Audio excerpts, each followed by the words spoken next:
Good morning, ladies and gentlemen. This is me, Baasab, a small team member of Kala Manthan. This is our third day of our Manthan Literature Festival 2020, a virtual event. This is the second session of today's, and this is the session of today's. All right, I am super excited about this session because someone whom we all love, someone we storytellers always look forward to, someone we see her as a legend, an educationist, as an academician. People call her by different names. Some people called her, fondly, we all students call her Ma. But to tell you one thing about her, is story is her life. Story is her passion. And those of you who don't know who is coming in your way right now, ladies and gentlemen, she is the mother of Indian storytelling. Let me not waste any more time and call her on the stage.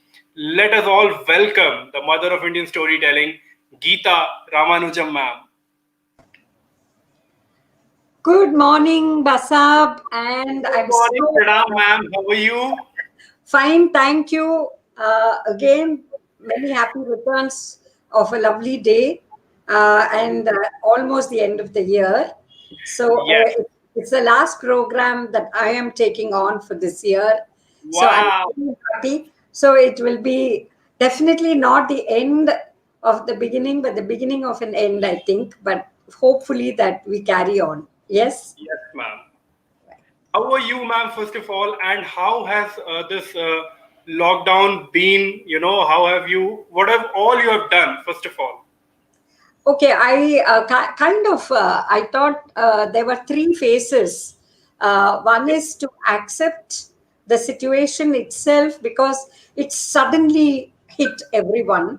It was literally for me freeze because I was a traveler traveling, and I think the peak of my travels happened in 2019, the Yes, most number of travels, and then suddenly there was a freeze. So one had to freeze in a place, then take stock of the place where you're standing, right? So okay, that was the second phase. And then how to go about in this frozen state and not become numb, but then to go on with programs. Yeah, despite not becoming depressed, but then seeing how we can deviate the programs. So from offline to online. So it was a lot of things for my head, I would say. yes. Another innovative streak. So I took it all as a blessing, and that's how this year has been for me. So when I look at my first session that I did online and today what I'm doing, there's a huge difference. Yeah, it's a huge difference. Yeah. All right, ma'am. So that brings to me to this session actually, which a lot of people are waiting like anything Yeah, because they know what exactly gonna come. We all students are waiting for you, first of all. I You know, know. you have like traveled more than half of the world, taught more than thousands of people in lakhs, right? But you never shared those tiny traits which actually makes you the magical storyteller and us a normal one. Okay, so today Yeah, I'm going to put you on spot and just ask you few questions. Probably sure. we can, have just 0.0001% of you and then try to take storytelling ahead in life, in ourselves, and in the normal society as you have done throughout. So Right. let me just start. Let me just give a hint of the whole session by asking you, what Hmm. do stories mean to you? And also related to this is, can you imagine a world without stories? Mm. So from the time I was born, I think there were stories. So for me, I cannot imagine a world without stories because I think when we speak itself is a story. In fact, I was listening to an old discourse which said that katha doesn't mean story. Katha is the spoken word. When a word is spoken, that means it's a story. Yes. So if a spoken word was the first thing that man had to communicate. There were stories from that time, isn't it? So Yes. for me, I can't even imagine a world where man will not talk at all. So anytime a man begins to talk, man, I mean gender, no gender here, Yeah. man, we have stories of grandfather mountain, grandfather rocks, who are the first tellers of the story. So if every species on this earth has been able to tell something, whether in silence, but more of the spoken word, then there have been stories. And these stories will continue, I think, as long as the human beings on this earth are alive. So I cannot imagine a world where there cannot be stories. Yeah. Right. All right, Ma. Yes. So, one thing which actually I would like to personally also ask you, and I guess most of the storytellers who want to preach storytelling, who want to take storytelling ahead, how Hmm. the psyche of a storyteller works. Like, what goes inside him or her when he Ha. actually writes or thinks of a story. Hmm. So there are many processes involved. The when you say psyche, it's a big word because it's about what happens here, isn't it? Yes. In different cultures, I feel there are different ways. For instance, there's a person called Greenenberg, and he says that. Uh, I mean, they've done a lot of research, and they say that the reason that stories work is because it sweeps us up our feet and it conveys a message. And the message comes, as I said, because of the spoken word. But according to me, I would say that is when a storyteller tells. Okay, so but what happens to the psyche of a person, like these old saints who have tried to convey to the world what they have perceived, that has been beautiful. So it has come out in various ways, like it has come out as songs, it has come out as folklore, it has come out as the spoken word, it has come out as signs, it has come out as gestures, it has come out as paintings in the walls of the caves. So can we call the cave painter also a story writer? Because he's made us doubt. So anything that people leave behind as an imprint, whether it's a footprint or a print in the cave, or a tree which has been standing there for years and years and years, I think those are storytellers too. And what happens when I see that, when I as a storyteller look at all these things, there's a sense of curiosity, there is a sense of wonder. That's how my psyche works, isn't it? When I'm interested, when that thing absorbs me, and I look and I say, how did this come about? What happened here? I can Right. smell the air around. Is there something sacred over here? Have I entered a sacred space? Then I start looking. That's how my psyche works. So then, whatever arrests your attention, whatever arrests your emotions, I think Right.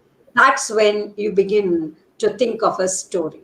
And I think for a very, very sensitive, in the real sense, sensitive storytellers who have open hearts and open emotions and are willing to absorb something, like the listeners and the observers, and are fresh, then we can think about that's the next step, what to do with that story. But that story comes to you first and deposits itself both in the memory and in the heart. And that's what happens to me when I come across.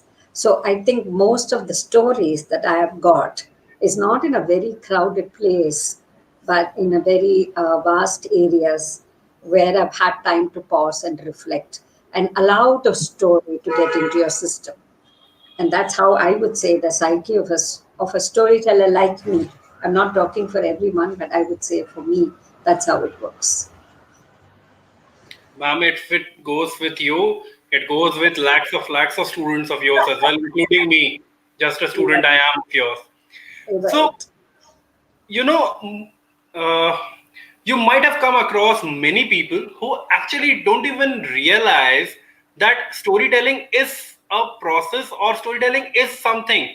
Hmm. Storytelling is an art.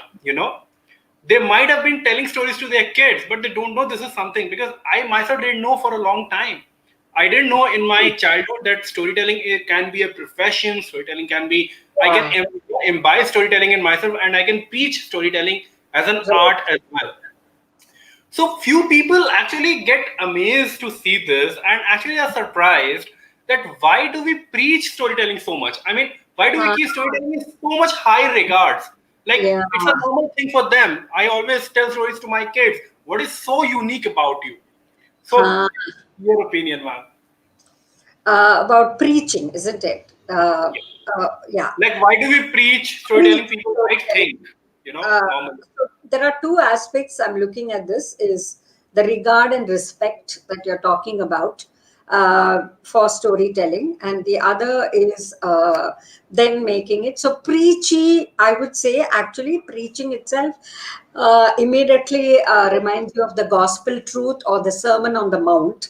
That is preaching for us, like the Ten Commandments Moses did, and Yeah. he left behind a huge the Ten Commandments. Even today we talk about what Moses did on the Sermon on the Mount. So the preaching actually comes mainly from the biblical source, but it doesn't mean that we didn't have. So the preachers or the person who preached storytelling were mostly divine characters, I would say, mythological characters, but are real characters also, like the rishis, the sadhus, the priests, and Moses and Jesus and Mullah, maybe Nasruddin too, and Buddha, for instance, Buddha preached. So the thing is, where did this happen? Because when they preached, it was not a set place, though now they have confined it inside the church, inside the temples, but it was not so when it happened. So the effect of it, that I want to share this, I want to leave behind something wonderful, I have to do this right now, is what people felt. So you will see that one happened on a mountain, one happened under the Bodhi tree, right? That's where after the enlightenment, that Buddha did this. So the earlier preachers were people who did not want to force anything, but shared it because they wanted to. After that, the preaching started taking a different definition. It started becoming what we call as an ism. Like, you must go to the temple, otherwise you'll go to God will punish you. Or, this, if you go to the mass every Sunday, you better go, otherwise you'll end up in and those Sundays there were people who preached what they said, this is the gospel truth, right? So anything done aggressively be, became a hatred for people, because they said, oh my God, we don't want to go there. That's what happened probably to our moral science classes. So the word preaching took a very different turn Right. as from the original. So this always happens in everything. If you look at Krishnamurti, for instance, or anyone, when he spoke, he said, please, sirs, don't follow me. I'm only trying to share something with you. But you see, the people who came down after him said, this is what Krishnamurti said. This is Yeah. what Buddha said. That is a problem with when you establish people, and you establish mosques, and you establish structures, and you confine these stories within the structures. So if the story can still be given that divine touch, that preaching that we call it, if the storyteller can be a preacher without being a selling commodity, I would say that will have the sacredness of that story, the storyteller and the story both. Wow, amazing. I'm sure everyone is enjoying what you're saying, ma'am, because I'm learning so much with each line of yours. Thank So, you. I have seen many videos of yours. I have heard you live so much. I'm trained under you. Every story that you tell, tells me something about you. Either Mm. you being an educationist, academician, or you being that jolly person from inside. Your smile reflects so much all the time and gives us students so much of energy. Do you believe in this part that every story that a storyteller tells actually reflects his own personality or trait as well? Do you believe in this? 100%. because you see the smile on my face, but I'm smiling from my heart, isn't it? And I recently heard someone speaking on storytelling. I'm not against. I'm just saying, when somebody has put on an artificial, yeah, I was so happy, that they're not happy at all, right? So the happiness, so and you can't underestimate people, because people know, they gauge, they smell you. The Exactly. storyteller, the more open the storyteller is to her listeners, the more open she is about her emotions and feelings. And that calls for the very important part called integrity, isn't it? When you have integrity from within, saying, I really want to share this. I really want my people to be healed. I want them to feel good. I want them to laugh with me today, so that their day is good. So when you make, so you don't make them laugh, you laugh along with them, isn't it? So if I say I've fallen in love, everyone says, wow, really? And so the last time everyone says, we got one message that we need to fall in love. Where when I said love, it means a different thing, of course. But I thought it is beautiful, because that love is so universal. That love is so beautiful that it clears all the garbage from within, and it Correct. opens up your emotions, and you laugh from your heart and not laugh only on the face. So face is, they say, the index of the mind. The mind is nothing but the index of the heart. So the heart, when the heart speaks, when the heart is open, then I think it's very nice to share and to care. And that's how I feel, that you can share. So for every story, suppose I'm able to feel the true sorrow. And I must confess to you, my life has not been beautiful.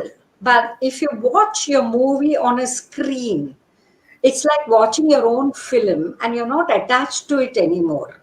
Then what happens is, you look at it, you identify, you empty it. And actually, the listeners are helping me, because every time I share a story, I'm sharing a part of those experiences. You see, it is helping me to get out and wash out my own experience. So every storyteller, if there is a story that attracts, it is also because it has emotions involved. And so you don't have to have only a happy ending. That's what I feel. Because we all go through the phases, right? So when I feel sad with the character, you feel sad, and you're open about it. So you cry along, even on the screen, when you see a hero crying or a heroine crying, you see we all get tears, and that's the effect that a storyteller has. In fact, I feel it's a wonderful way, in thing they say, what is called as vasanas, that is imprints that we get from so many generations, and those imprints are hard as rock, Yes. and you need to do away with those rocks, isn't it? You have Yes. to make them like powder, so that you don't carry it to the next janma. That's what I feel. And so storytelling becomes a way for me to hammer it. I know I'm sharing this very frankly with the listeners, because every time the listener empathizes, my vasanas are gone. You So I think it's a beautiful way. That's why storytelling as a profession is so wonderful. It's so wonderful, because you experience and you share that experience, whether it's online or offline. Of Yes. course, you just share it. Yeah. So yeah. Yeah, because I always have people around me, including our founder madam, who keeps telling me, why don't you write good stories? I mean, stories Ah, with happy ending. Because all my stories are either intense or emotional. true. That makes people go to that trick, that particular pinch that particular point in life or in their heart, which actually makes them think whether humanity is alive or not. Most Right. stories are around that. Right. And but I always say that this is what I see. I always Hmm. tell my stories according to the situations I see here. I imbibe. whatever I'm hearing, whatever I'm listening. So if there is good in the society, of course I will tell, and of course a lot of people preach that. You, for that instance, are actually full with so much energy and positivity of stories, right? However, I don't know. I'm somehow my psyche doesn't match on that level. I always see the small, pinching things of the society that is still there, and they should come out. Things are Right. happening very wrong in very aspects, and those things should come out in the society. So yeah, that's what I just wanted to share. That I, take stories that ways. But of course, I do want to learn this thing as well. And let me tell you, ma'am, it's always you because of whom I have actually wrote or performed a story with a humor or comic, and people have really enjoyed that part. People have actually Right. told me that you are actually, very good in it. You should actually have it more. But when I sit Right. myself or think myself to write it, I cannot. Yeah, it happens. Yeah. So thank you so much for bringing that part out of me, that comic and humor part. Yeah. Thank you. Yeah. So, Uh, which makes me go to the next question of mine, ma'am. See, hmm. our television has changed a lot, all right? Our movies have changed a lot. Yes. OTT platforms have come, and people are getting more content in that ways. They expanding their horizons that way. What do you think is going to happen with storytelling from here onwards? Do you see some kind of future changes according to what TV and movie has changed? In some criteria, the storytelling will also change, or it will remain constant in this way itself? So I look at it in two ways. One is storytelling will continue as it is in some areas. In other areas where there has been a lot of exposure, for instance, if I keep watching, newspapers, how they have changed. If you look at a newspaper which is about 40 years ago, Yes. or even 30 years ago, you Yes. will see the headlines very different. And if you see the headlines in the last, especially 10, 15 years of journalism, so I'm saying I want you read the news today. And the Yes. last 10, 15 years, I say, I don't want to look at the newspaper first thing in the morning. Correct. You see, Correct. this is what has happened even with storytelling. So people have every time, okay, some people have told, some great storytellers have told that suspense is very important in storytelling and thrill is very important. Thrillers are very important. So if you look at movies, as you were just mentioning, all of us love to watch these thrilling movies, right? All thrillers appeal to us. Whereas if you look at a title called Souls in the Night, you say, oh, who wants to see this movie, right? Because it's too quiet. It's too Yeah. quiet. But that's a beautiful story.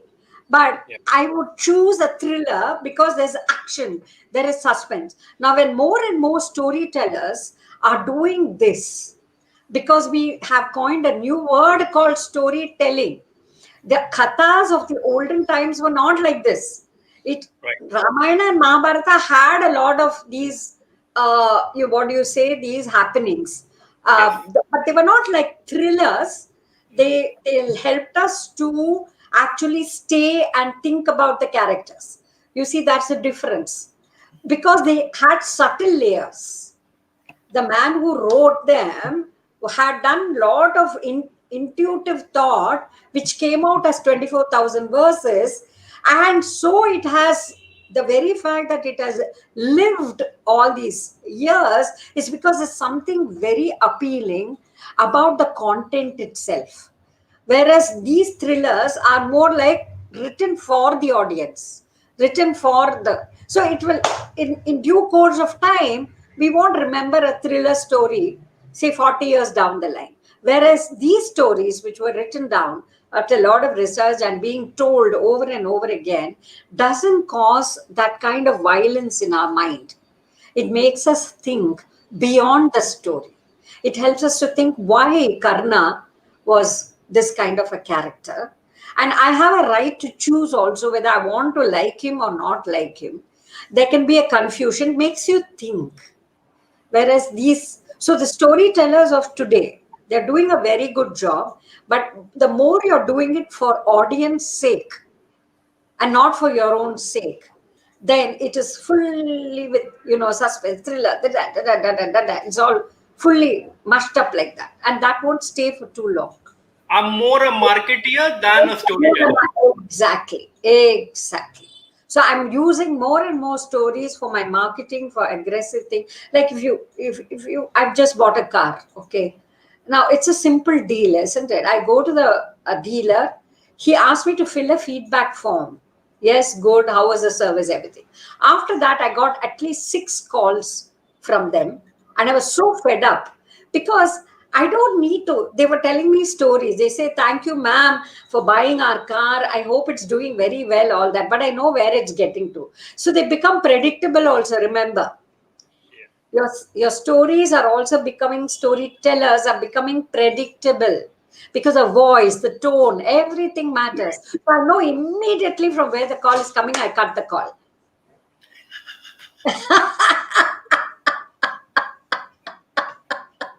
So anything which is repetitive, which Yeah. doesn't have a heart, which doesn't have the soul of the storyteller, is not going to work for sure. And future, you will have these two kinds. The old one, which will continue, the sincerity, the stories, and the storytellers, the same story told in different ways and still very appealing because of the storyteller himself or herself, rather than the story which is told and packed and sold and has minted a lot of money but is not going to stay for too long. Yeah. So, I know some of the storytellers in the circuit, especially in the Delhi or Mumbai one, who actually, just for the sake they are going, and they are very popular. They're very popular. They're doing shows and this and that, and people yeah, you can do realize anything. about that. I see, probably I thought that I'm actually looking to storytelling as a completely different part. I see it as an art. I see it as a something which should be valued and preached more rather than performed. Right. But there are performers now, and that's absolutely fine. I'm fine with it. What I am not fine is with, making them it a more marketeer tool rather than being a storyteller. So what just you mentioned, whenever I see hundreds of their videos, everyone hitting millions and millions. I don't know how and what. I don't want to go into the details, but these are all similar things. वही लड़की मिली प्यार हुआ फिर वो खत छोड़ के चली गई I don't know. Or it's a story of abuse. It's a story of abuse, or it's a story which is like about women being. I mean, all the issues made Same. a I mean, very the same pattern raw. is same. What you just mentioned, the pattern is same. And Yeah, after listening to two or three stories, I'm just fed up with those people. Like, exactly. write something better, man. Right, Don't be a right. storyteller. Write something better. But Yeah, yeah, that's how they see it, so can't help. yes. Which brings me, to the part where we get more inside of you, into your heart. And let me ask you this: that what kind of stories fascinates you? What kind of stories you read, or which are the writers that you follow or read more, so that you always you're on the track according to you. I initially started, I think from Nice my, question, no? I put you on the spot, no? yeah, you touched a chord. Yeah. So, generally, as I said, where my emotions and feelings, uh, the contact. It's like when you see a mountain, it arrests your attention, right? When you see a tree, there might be a whole lot of trees in a forest, but I don't know if you've noticed that one particular tree or one particular aroma, it just makes you stand there and it just makes you look at that one tree, isn't it? So for me, of course, I've been a very, very, very nature person from my childhood. So for me, the most attractive stories are always what comes from nature. because I'm very fascinated by life. So life, it's different elements, and these. So you would have noticed that in all my stories, I have elements of the sunset, sunrise, the elements, the mountain, the rocks, the birds, and the animals. Mostly, Yeah. my stories are not so much about Arabian Nights or human beings. That's not because Arabian Nights don't appeal to me, but more of that human beings, their stories, like short stories of human beings. I don't tell them as much as I tell nature stories. So for me, so for each one, they have a attraction to one energy center, isn't it? So that energy center is what each storyteller has to find out. What is it that attracts them? For me, it has always been nature, life, and I think what I have been put off by is a very terrible narrative. If it is not told very well, and if it is, I just only this part, an addictive narrative, I would say. Someone who goes on telling the same way, the same thing, and that kind of puts me off, and I know where it is going. Okay, so. Uh, so I said, "Oh my God, the same tone, the same voice, right?" So, if in the same story you can find nuances, if in the same story you can smell a new flower, if in the same story you can see a new bird, Wow. yeah, so every day is so different. And if you see a new texture in that pink, it's a lilac color today, it's a lavender today. And the same flower today, it's a bud, it has bloomed in my story. I think there are so many depths that a storyteller can look when the story becomes her. When you dream of it, you drink into it, right? And you drink into the scenes, and those scenes, they come from a very subconscious memory, and that's what stories do to you. What happens, the stories also go into your psyche, and it unearths a lot of things from your childhood. So if you see, during this COVID times, I've had visions of beautiful places. Suddenly sitting near Powai Lake in Bombay and watching that one duck. Maybe now the Powai Lake itself is different. Yeah. Yeah. So I was wondering where this is. When have I seen this? And I saw something similar, say in Sao Paulo. And I saw something very beautiful in South Africa. So it's the same lake, the same duck or the swan, but the scenes are very different. And I wanted to stay with the one which I saw in South Africa when all these three scenes came to me. And I looked at the color of that water there. I looked at the ripples. And I looked at all that was surrounding, and how on a bench in that botanical garden, which is what they call garden, but for me it was a forest.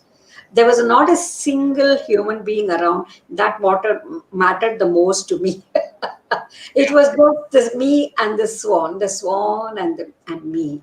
And I said, when the swan can go on for years and years in solitude, happily swimming, enjoying that waters, what am I cribbing as a human being, saying I'm alone in this COVID time, right? So that's how I finally let the thought through. So I think thought processes also matter. What are you attracting as a storyteller is your thought process. Right. Yeah, I know. You just go on and on. So I know most of our students know this. You always speak about the crucial aspects of that one person should have if he wants to do storytelling.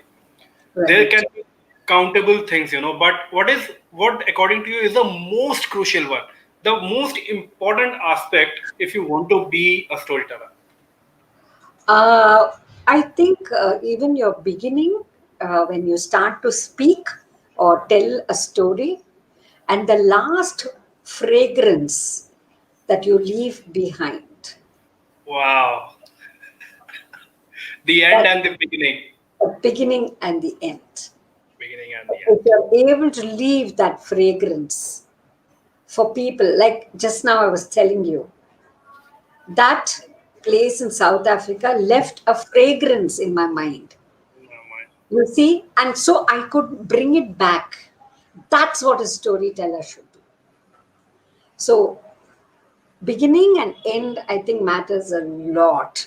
Not really the suspense and the shouting and the screaming and anything, even a very mundane story can be made beautiful if you have a beautiful way to say begin. Yeah. Wow. It was very cold, but the sun was very bright and shining on that beautiful flower which was speaking to that swan in the pond. Yeah, that's enough. And you, Ah,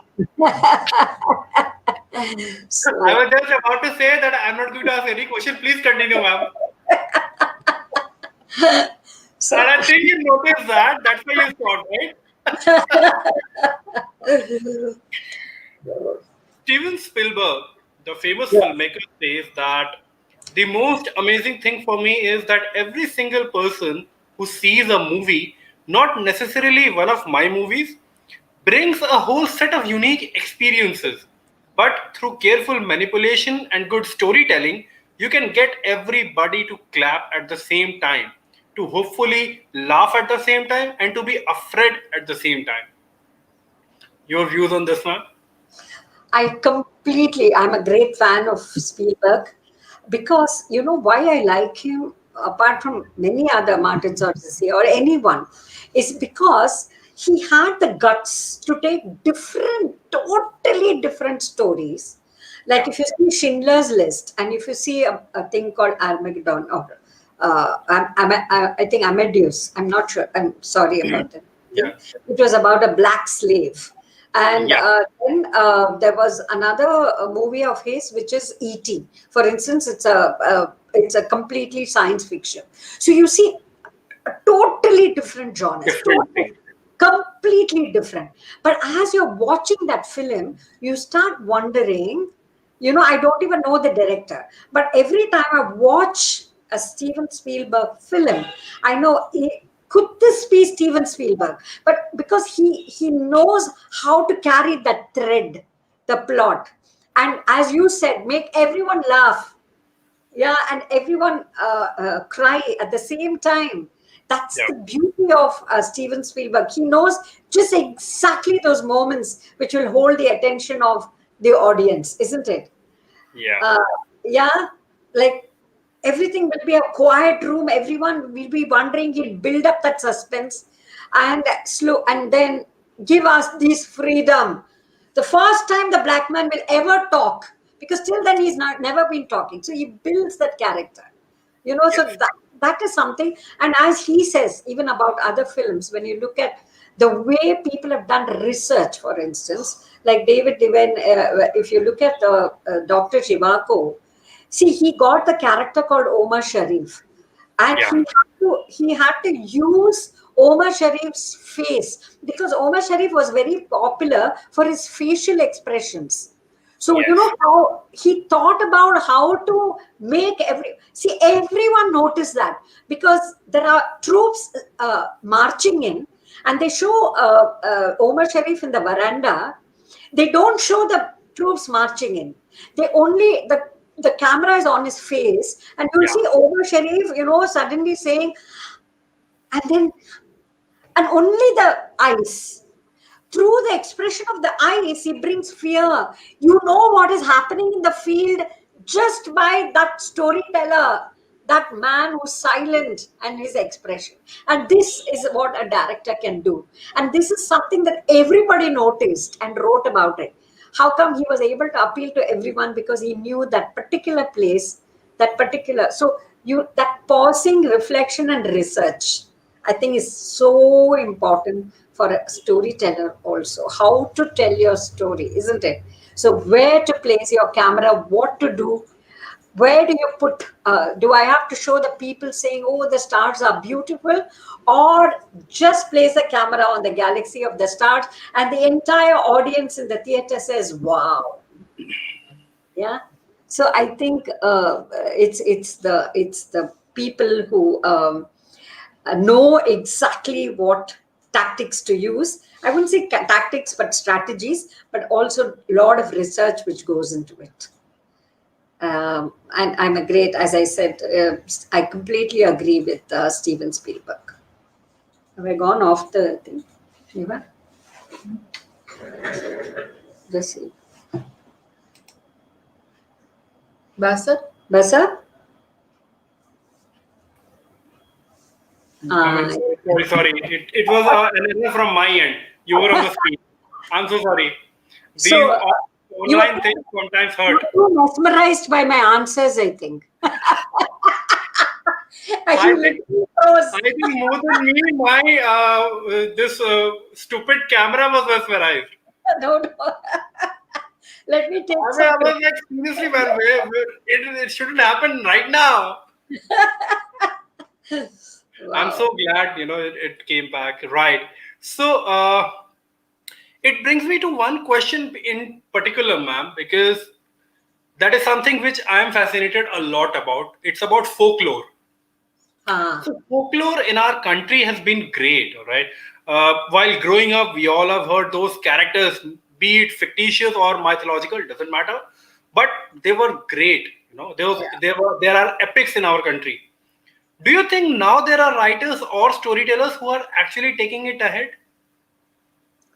uh, yeah, I think so. A lot of there's a revival of folklore also, except that it's not done in the original way because you see folklore, lore. When you say it's like the a whole treasure of that.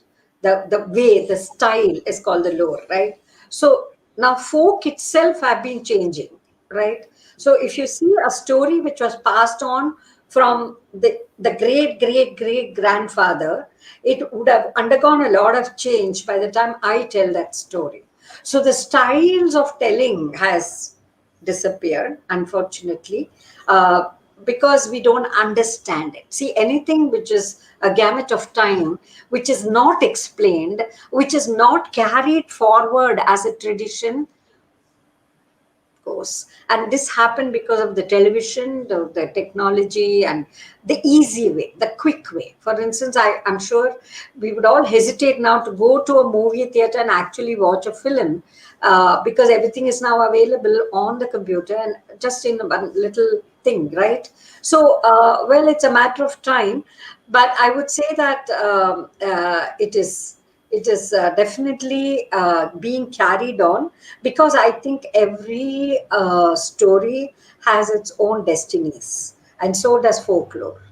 Yeah, so folk stories are being still revived by a few remaining people in the original style, but we as storytellers can definitely revive it by actually telling those stories at home to our children, carrying on the heritage of telling stories to our kids and to our grandchildren whenever time permits, and not lose the habit of folk. Folk is nothing but people telling stories from one person to another person, whether it's mythology or our traditional folk, because that also brings alive our own, like if you say, spinning of that story of a cloth which Gandhiji spun.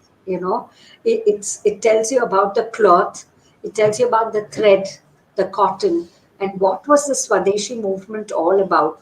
What is it to be self-sustaining? What is happening now in villages when they are migrating to cities? A whole lot of things can be made. Children can think, so folklore can help children to sit and think, but it's the duty and the responsibility of the older people to see that it is preserved. And I think it should be preserved and it should be carried on from one generation to another to just know about our own local earth that we are surrounded by, our own animals, our own birds, our own people. Yes, right. And because we are talking about preservation of the ancient kind of art, Storytelling. especially in storytelling, I have seen and I have believed and I want to take it ahead in future also. There is this Urdu form of storytelling which is known as dastan goi. Yeah. I'm really amazed to see this, that those Dastan Go practitioners actually, tell exactly in the same way. They try to imbibe in the same way that has been coming from generations. So if you see, they properly sit on those white, place, and there is a proper bowl in which they drink the water. Everything has, they are trying to follow it in exactly the same way that has been followed in the, their forefathers must have been following.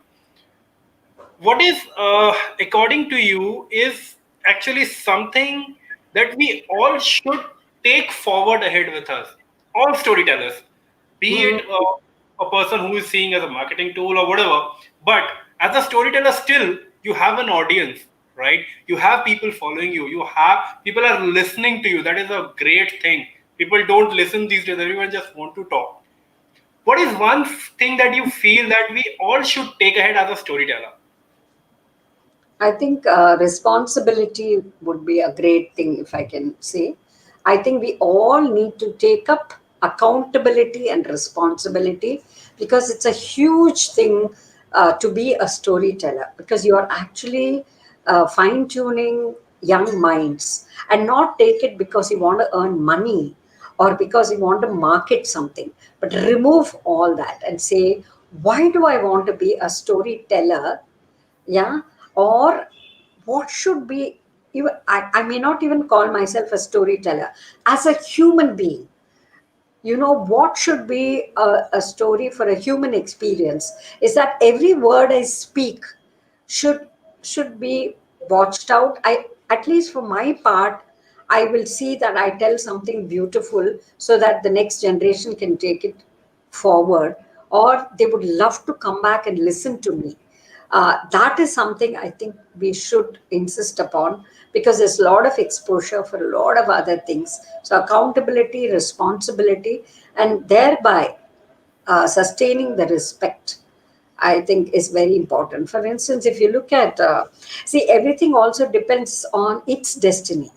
Yeah, that destiny of the story, we don't know what the future is going to be. I believe that we can, but we don't know. And so I also leave it to the Almighty above. What He has a plan, we don't know. But I know that 2,500 years ago, when Buddha meditated, there was one person who somehow, there was this Mr. Goenka, who somehow, from Burma came down to India. Now, you don't know, all this is part of the plan, and said, I want to open a center, and I want to bring down, I mean, the same, how he has been meditating for 2,500 years. The same way that Buddha meditated was being followed, and the same thing, that it is just about silence. Imagine, it's so difficult, but then the 10 days of that silence, he brought it to India. In fact, that became so. Actually, Buddha traveled from India to all the other places and became popular. But then he brought it back here and gave it back to the Indians. So that one person who became very responsible for making it happen. Today also, it is alive because of that one person. So that accountability, he felt. They say, no, you should feel like, suppose your house was on fire, how would you react? Yeah. If every storyteller can feel that I need to go in now before my house is completely burnt down and bring out that book of stories. That's the most important thing for me. Yes. So just like that, if somebody is going to feel in their body and soul, I think you can do a marvelous job of saying that you should keep the tradition alive and to keep it going, and doesn't depend on the outside factors at all. And that's how I've taken it for myself. That, when I speak, when I talk, when I tell, I need to be very careful, but not careful in the sense it's become part of me. You become a part of it, isn't it? That no way I will utter something which is going to hurt another person, or so, being integrated from within, which is what I go on insisting in the training also, that the integral part of a storyteller is very important, because it's a huge responsibility. It is Yes. off screen and on screen. Yeah. Yeah. And I'm so disheartened right now that our session is coming towards the end, and I know most of the people of our batch and our all student league will are going to thrash me down today. Please spare me because every session has to come to an end, and I'm really sorry for that. But before we leave, ma'am, we all students and all listeners would like to know this part of yours, that what which good books you advise us to read first of all, and which good books to just take throughout with you, right? Mm.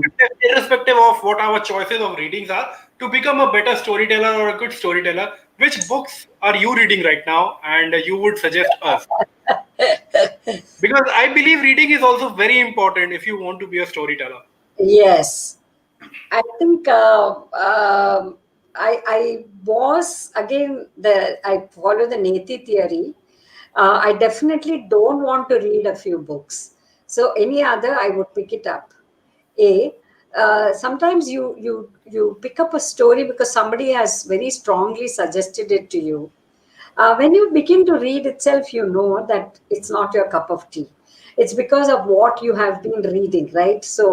Um, so I did read a thriller recently, which was very interesting as a story. Now, if I don't get attached, then it's fine. It's like seeing a movie, right? So Correct. and then I had a choice. So I had to read one more and I didn't have a book. So I said, now I finished this thriller. What do I read now?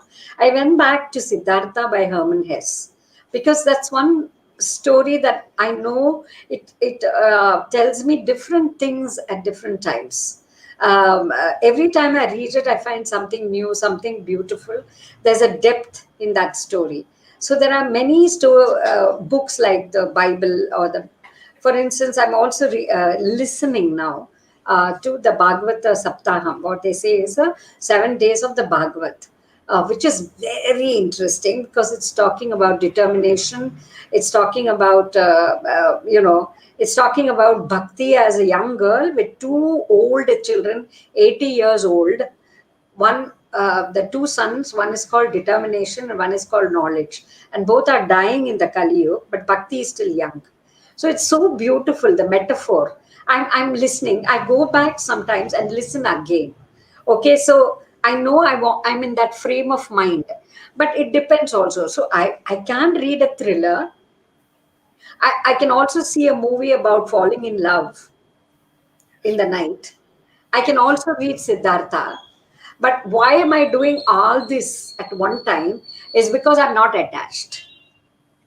I'm doing it because I just want to know the nuances of the storytelling. You understand? So, Yes. my challenge is, can I make all of it interesting for my audience without a choice?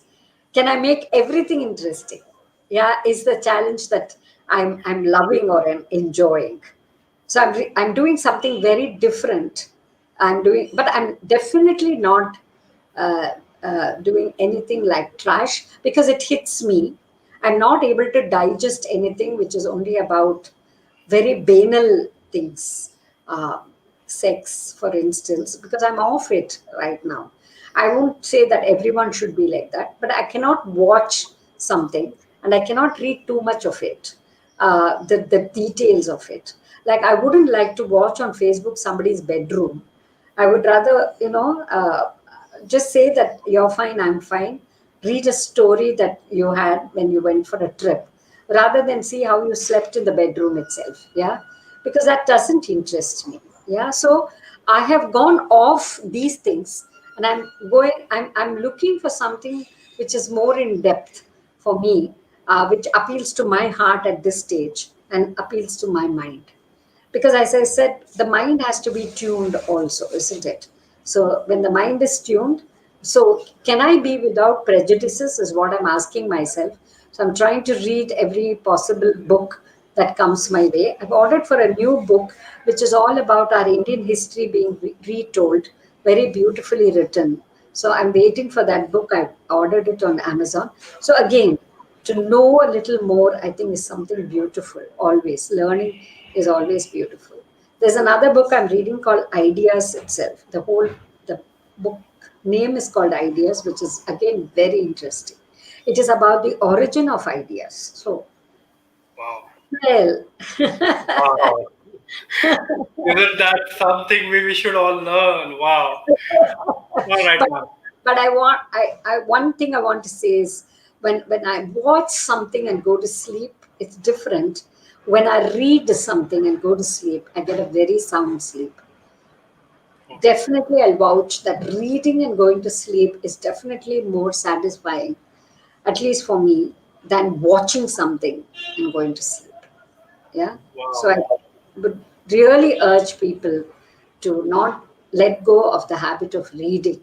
At least read one page a day from some book somewhere, so that whether it's light or harsh or whatever it is, just read. Reading always is absolutely your best friend. You don't miss anyone. You'll never get bored. You'll never feel depressed when you read. It's man's best friend, I would say. Wow. Amazing. Amazing. Yeah. My last question to you for this session should have been the first one that I would have asked, but I Okay. wanted to keep it as a last one because I Uh-huh. knew people would actually wait for this. And Okay. most of the people want to know this. Actually, more importantly, us as a student, we would like to know what is the first thing you do in the morning, ma'am? Or how do you start your morning? Oh, beautiful. Okay. So my first 5 minutes to 10 minutes, when my first thought, waking thought comes, I sit in the bed. I sit up, and 10 minutes I close my eyes, uh, just to let my thoughts settle, because I never wake up in a hurry. That's one thing I never do. So after those 10 minutes, of course, I first water my plants because I like that very much. I think it gives a lot of solace. Then I brush my teeth, and then my first cup of coffee. So before that, I have a little medicine that I need to have. A huge glass of hot water, warm water, Okay. 2 glasses at least, and then I make my coffee. And for me, making that coffee is a process. I mean, it's something beautiful, because I say I will not allow Kathalaya student, something that has happened, nothing to come in the way. I watch every day. For me, that coffee is new. I smell that coffee powder every day when I make it in my Pert coffee. So for me, that Wow. coffee process is something I look forward to. So Uh, basically, you romance with your morning coffee. Morning coffee, I completely romance. So and then I don't bother whether it's raining or it's a thing, because for me it's the morning coffee, and when it comes, whether it's raining or whether it's very cold, whether it's, I will keep the door and window of my front door and window open, and I have a small, very small chair in which I sit, and it faces the trees. It's a beautiful tree with a, for me, the morning is the slowest. If you ask me, it's the slowest part of the day, because I need to take that 1 hour. So before that morning coffee, I have to tell you this. So once I brush my teeth, I finish. I either go for a long walk, which is about 40 to 45 minutes. It's a beautiful park nearby.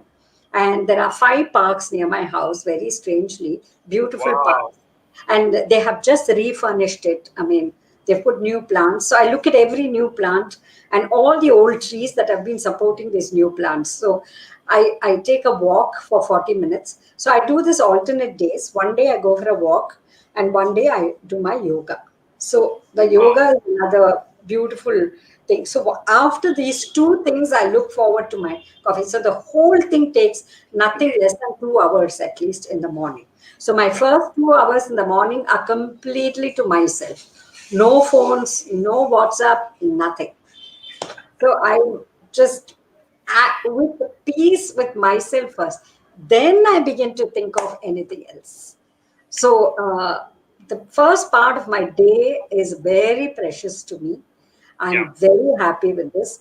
And I thank every day when I don't have an ache in my body. So, and I'm not feeling bored to go for that walk or to do the yoga. So, I thank God for that, saying, as long as you're going to give me this energy, I'm going to keep doing this. And so I don't force myself, I do it because I love doing it. So this teaching also came with a hidden message that for ma'am it is the coffee, the walk, the yoga. For you, Yeah, dear listeners, it might be something different. But what ma'am wanted to say was that I'm just underlining it that love yourself first. yeah. Get up half an hour ago from your schedule. At least give yourself half an hour and love yourself first. Then you would have the energy and the positivity to love others and Everyone. take ahead your whole day. Absolutely. Because 24 hours, you can give yourself that 1 or 2 hours, isn't it, out of 24 hours? Yes. Yeah. Then it kind of smoothens, it just takes over that day very well. So I don't start with what is the COVID number today.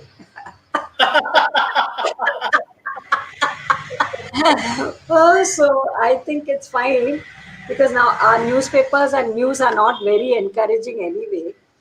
Yeah. So I don't start with that. So I do, I tune in only after these 2 hours. I say, okay, so this is the news. This is what happened today. Something happened, something didn't happen, whatever. There's always something happening, right? Yeah, that's true. I Great. can't tell you, Uh, ma'am, how thank much privileged, honored, and blessed I feel today. Not because that today I had a chance to talk to you. We always talk. But Yeah.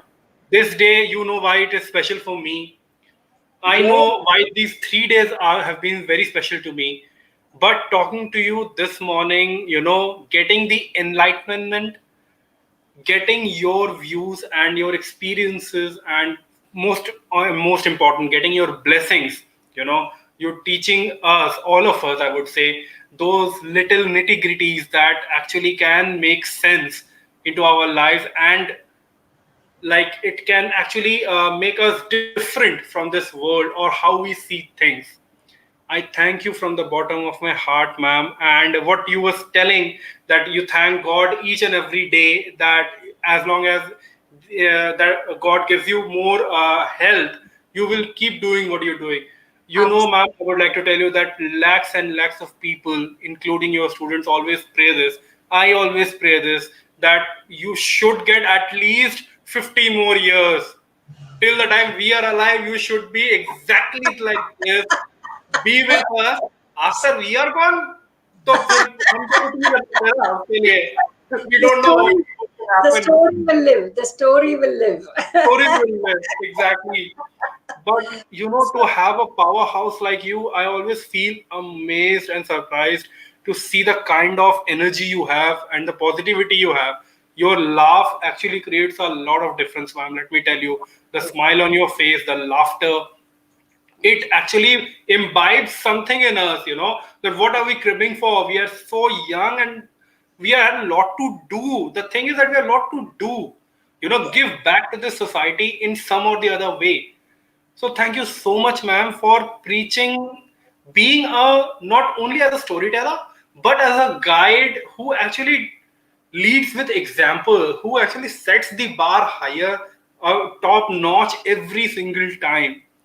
I thank you from the bottom of my heart, Geeta ma'am. Thank you so Sir, much for I coming. want I want to definitely tell you that I wouldn't have had these responses if your questions had been very mundane. Ma'am, when did you become a storyteller? How long have you been? Oh my God. I Such know you have answered these questions many times. the only thing I dread is this. So I said, good, because it's an art to bring out something from the storyteller's heart, and it depends on the questions. Definitely, like Spielberg movie, I think you have this wonderful gift of preparing and posing the right type of questions to get the responses. See, everyone doesn't have the thing to get that proper response from people. So, Basab, don't give me all the credit because you were also completely responsible for the way I answered today. So, I must thank and have may more of your tribe grow, because this gratitude, this respect is not there today. And I love you for that. You've been a wonderful student, and more than a student, you are a wonderful human being and a great storyteller. So thank you so much, Basab, and may you have more birthdays, happy birthdays, and beautiful days ahead of you. Thank you Thank so you much. so much. Thank To you all to the listeners, it's my birthday today. all those listeners whom I didn't even consider. I can't see you, but I know that you're all in my heart as you're listening to me, and I know that you can connect to me. So thank you all very much. Thank you. Thank you so much, ma'am. Thank you so much from the bottom of my heart. Thank you. I don't have words right now, Yeah. dear listeners, but to if a legend says something to you, please follow their footsteps, please follow not only their footsteps or the marks they have done, please try to imbibe on yourself what they actually preach and how they have lived their life. That is the most important thing. That is actually how we should respect them, by following their footsteps in the right way. Please try to do that. I once again thank Geeta ma'am for coming over here in our Manthan Literature Festival 2020, And third day, you, and making it a huge success. Thank you so much, ma'am. And to thank all the you. listeners, Yeah. we in the next half an hour we have Padma Shri Soma Ghosh ma'am talking to our founder ma'am, where yeah, she's coming, and she will actually tell how music and literature go Oh, hand in hand. beautiful. You are So, blessed. so dear listeners, please be with us throughout the whole day. Thank you so much, Geeta ma'am. Thank you. Pranam. Thank you so much, Basab. Thank you.